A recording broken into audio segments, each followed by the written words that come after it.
अब इस क्वेश्चन में हमें दिया हुआ है कि let Pn denotes the number of ways of selecting three people out of n sitting in a row if no two of them are consecutive and Qn is the corresponding figure when they are in a circle। ठीक है, और हमें Pn minus Qn is equal to 6 दिया हुआ है, तो n की value निकालनी है।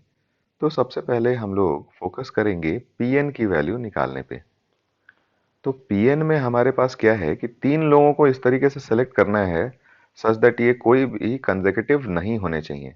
तो लेट अस से हमने ए, बी और सी को सेलेक्ट करना है इस तरीके से कि ए, बी और सी कंसेक्यूटिव नहीं हो, तो उनको मैं बाहर निकाल देता हूं। बाकी के रिमेनिंग n माइनस थ्री लोगों को हम इस तरीके से बिठा देते हैं। तो जब n माइनस थ्री लोगों को हम बिठा देंगे तो इनके बीच में कितने गैप्स बनेंगे?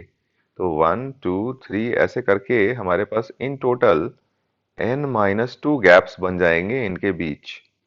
और इन तीन लोगों को अगर हम इस n माइनस टू गैप्स में बिठाएं तो ये a, b और c कभी भी कंसेक्यूटिव नहीं होंगे। ठीक है, तो हमारे पास Pn is nothing but number of ways of selecting three gaps out of these n minus two. तो हमारे पास हो जाएगा n minus two c three, Pn की वैल्यू। अब बात करते हैं Qn की।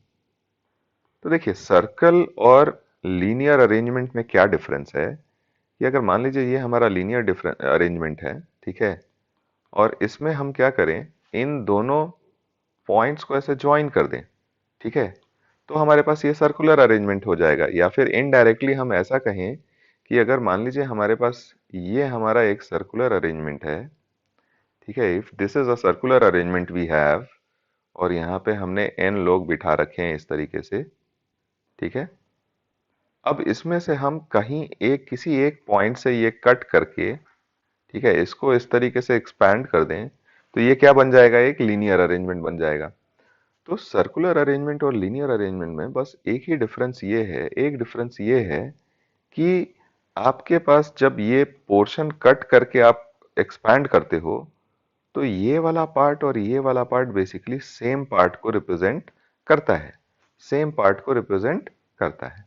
ठीक है, तो यहाँ पे हम क्या करते हैं, जब हमें सर्कुलर अरेंजमेंट में अपना कंडीशन निकालना है कि कोई भी तीन कंसेक्यूटिव नहीं होने चाहिए, तो हम एक काम करते हैं कि पहले हम इसको यहाँ पे कट करके ओपन कर देते हैं। तो ओपन कर देते हैं तो ये कुछ सिमिलर टू दिस अरेंजमेंट होगा। तो यहाँ से सिमिलर अरेंजमेंट है, तो सबसे पहले हम ये देख लेते हैं कि लीनियर अरेंजमेंट में अगर ये होता तो कितनी तरीके से हम तीन कंसेक्यूटिव सेलेक्ट कर सकते थे such that no two, sorry, तीन लोग सेलेक्ट कर सकते थे such that no two are consecutive. तो ये हमारे पास हो जाता है n minus two C three. लेकिन जैसा कि मैंने बताया आपको कि सर्कुलर अरेंजमेंट में क्या है, ये दोनों गैप्स बेसिकली सेम को रिप्रेजेंट करते हैं। यानी हमने अगर मान लीजिए एक बंदा यहाँ बिठाया और एक बंदा यहाँ बिठाया, ठीक है, यानी इसको पहले लीनियर से समझते हैं कि अगर मान लीजिए हमने लीनियर में एक बंदा यहाँ बिठाया और एक बंदा यहाँ बिठाया और इनको फिर वापस से ज्वाइन करके हम सर्कुलर अरेंजमेंट बना रहे हैं, तो ये तो दोनों यहाँ पे आ जाएंगे। ये जो एक ये ए मान लीजिए यहाँ पे बिठाया हमने, बी यहाँ पे बिठाया, तो सर्कल में वापस आके तो वो इस तरीके से बन जाएंगे ए और बी। तो ये तो कंसेक्यूटिव हो गए, ठीक है, सर्कल में। तो हमें ये वाला केस क्या करना पड़ेगा, माइनस करना पड़ेगा। यानी इसमें से वो केस माइनस करना पड़ेगा जहां पे हमने दो बंदे इन दोनों गैप्स पे बिठाए हैं, इन दोनों गैप्स पे बिठाए हैं, और एक बंदा कहीं रिमेनिंग जो हमारे पास n माइनस फोर गैप्स बचे हैं उसमें बिठाया है। तो हमें क्या करना पड़ेगा, इसमें से ये वाला केस माइनस करना पड़ेगा। So that will be n minus four C one. तो ये हमारा Qn आ गया।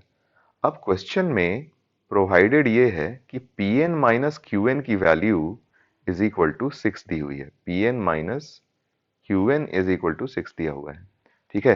तो यहां से अगर हम कैलकुलेट करें तो ये बन जाएगा n minus two C three minus n minus two C three minus n minus four C one is equal to 6। तो n minus two C three तो कैंसिल ही हो गया। तो यानी यहां से हमारे पास सीधे सीधे बन जाएगा n minus four C one is equal to 6 that means we have n minus four is equal to 6, यानी n की वैल्यू क्या हो जाएगी 10। ठीक है, so 10 will be our final answer.